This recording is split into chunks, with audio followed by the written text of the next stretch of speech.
또 너희가 나로 말미암아 종독들과 임금들 앞에 끌려가리니 이는 그들과 이방인들에게 증거가 되게 하려 하심이라.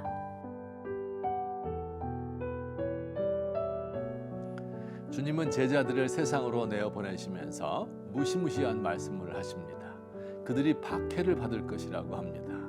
가깝게는 자기 동네 회당에서 제자들을 채찍질할 것이고, 나아가 오늘날 국회에 해당되는 사내들인 공회로 끌고 갈 것이고, 심지어 로마의 총독과 왕들에게 데려가서 신문할 것이라고 말씀합니다. 주님을 따르는 사람들이 박해를 받는 이유는 다양합니다. 오해로 인한 박해가 있을 수 있습니다. 기독교인들이 예수님의 살과 피를 기념하는 것을 보고 식인 풍습을 가진 종교로 오해받곤 하였습니다. 기독교의 가르침이 사회적 관습을 어기기 때문에 박해를 받기도 합니다. 우리나라에서 기독교인들이 제사를 드리지 않는다고 해서 불효의 종교로 취급받아 많은 박해를 받았습니다. 때로는 정치적인 이유로, 예컨대 신사참배를 거부하고 공산당을 반대한다는 이유 등으로 박해를 받기도 합니다. 그러나 이것들은 표면적인 이유들이고요. 하나님이 기독교인들이 박해당하는 것을 허락하시는 진짜 목적이 있습니다. 오늘 본문 18절 말씀에 따르면 사람들에게 증거가 되게 하기 위함이라고 말씀합니다. 이 증거가 되게 한다, 혹은 증인이 되게 한다 하는 말이 무슨 뜻일까요? 누구에게 증인이 된다는 뜻일까요? 두 가지로 생각해 봅시다. 첫째, 제자들의 고난이 복음을 확증해주는 강력한 증거가 된다는 의미입니다. 자, 이렇게 생각해 봅시다. 어떤 믿는 사람이 비신자에게 전도를 합니다.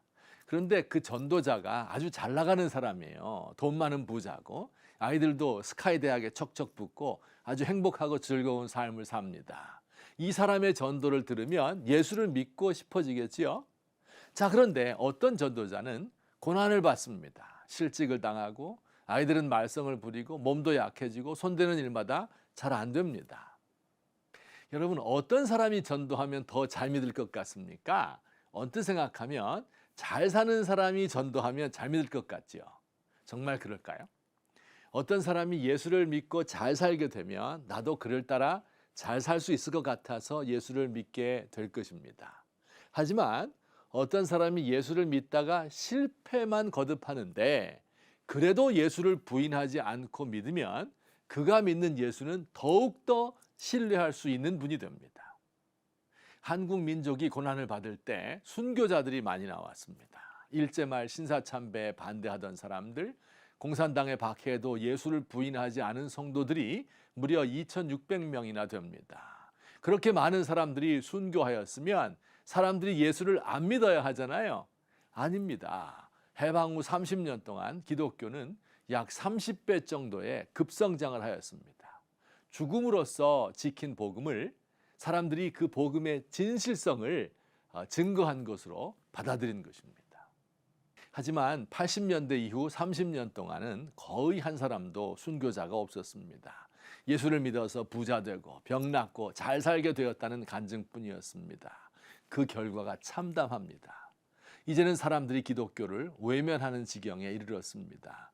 고난 속에서도 예수를 부인하지 않는 그 사람이 바로 예수님의 증인입니다. 둘째, 이게 더 중요한 의미를 가지는데요. 왕과 총독의 박해를 받는 사람들은 하늘 법정의 증인입니다. 하늘에도 법정이 있대요. 하나님이 재판장이고 천사들이 그 재판의 방청인들입니다. 이 땅의 왕과 총독 앞에서 제자들이 재판을 받을 때 하늘에서도 법정이 열립니다. 이 땅에서 의로운 사람들이 불의한 선고를 받을 때 하늘의 재판장은 그 선고를 내린 왕과 총독과 재판장에게 선고를 내리십니다. 하나님께서 의로운 사람을 법정에 세우는 것은 힘이 없어서이거나 우연히 이루어진 일이 아닙니다. 하나님은 의로운 사람들이 박해받는 것을 통하여 악한 자들의 위선이 드러나게 하십니다. 순진하게 하나님의 일하는 사람들이 오해받고 손해당하는 것을 통하여 세상의 악이 만천하에 드러납니다. 박해를 받는 사람들은 하나님의 법정에서 선과 악을 분별할 수 있게 해주는 증인들입니다.